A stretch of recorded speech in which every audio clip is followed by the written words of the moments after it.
Okay. This is a painting that's been started earlier, and my colors are pretty much just warm red, yellow, and blue, cool red, yellow, and blue, and some white, which is dripping because I've got it sideways.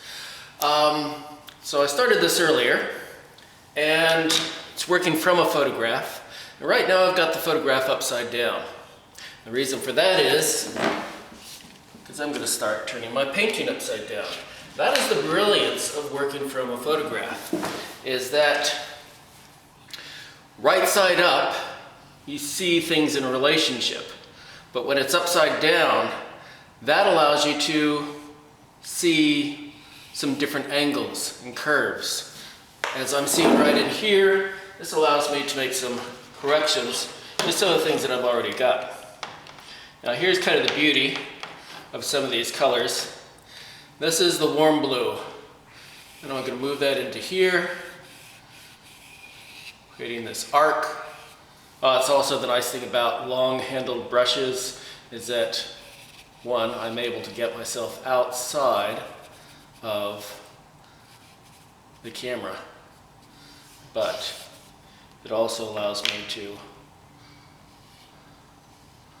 paint from a distance so that I can see more of what's going on. If I'm too close to the canvas, too close to the surface, I miss some of the things that are happening. And it's not until I step back that sometimes I see whether it's working or, heavens, if it's not working. So that's a warm blue. Now what happens if I put a cool red with that? Okay, I'm not sure if the camera's picking it up, but it's changing that warm blue into a nice purple. If I had used a warm blue, if I had used a cool blue and a warm red, I would have got more colors of brown. So if you get the wrong color mixtures going on. Ooh, this is a nice little area for me to add an area of dark. And as I've said before, every color that you mix it's there.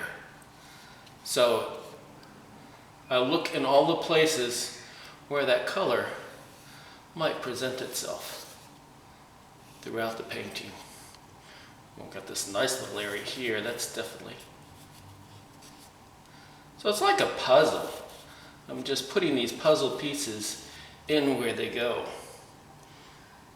Make that a little more red. Okay, now you can see again. This time I'm starting with the cool red, and you can see it's much more vibrant. Let's try that blue in there again and see what happens if I do it the reverse. Okay, that blue is very, very dominant. So that's something also to know about paint, is that the darker colors are kind of overwhelming. So a classic tale about being overwhelmed by the darkness. That sounds philosophical. Overwhelmed by the darkness is to start with the lighter color and then mix it to where I want to go. So I've got those purples going on. A lot of this painting is these yellows, complements of purple. So here's an area where, oh, that yellow is way too intense. So let's put some white into that.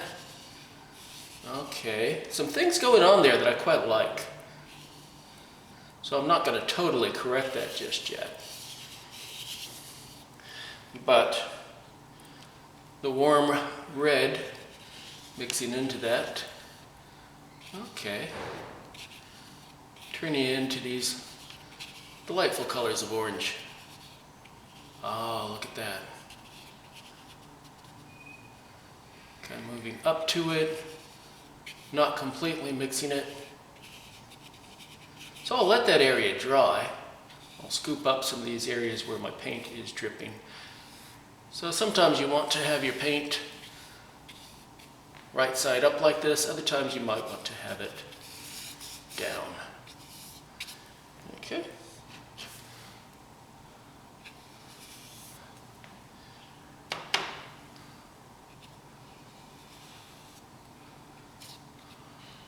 Ooh.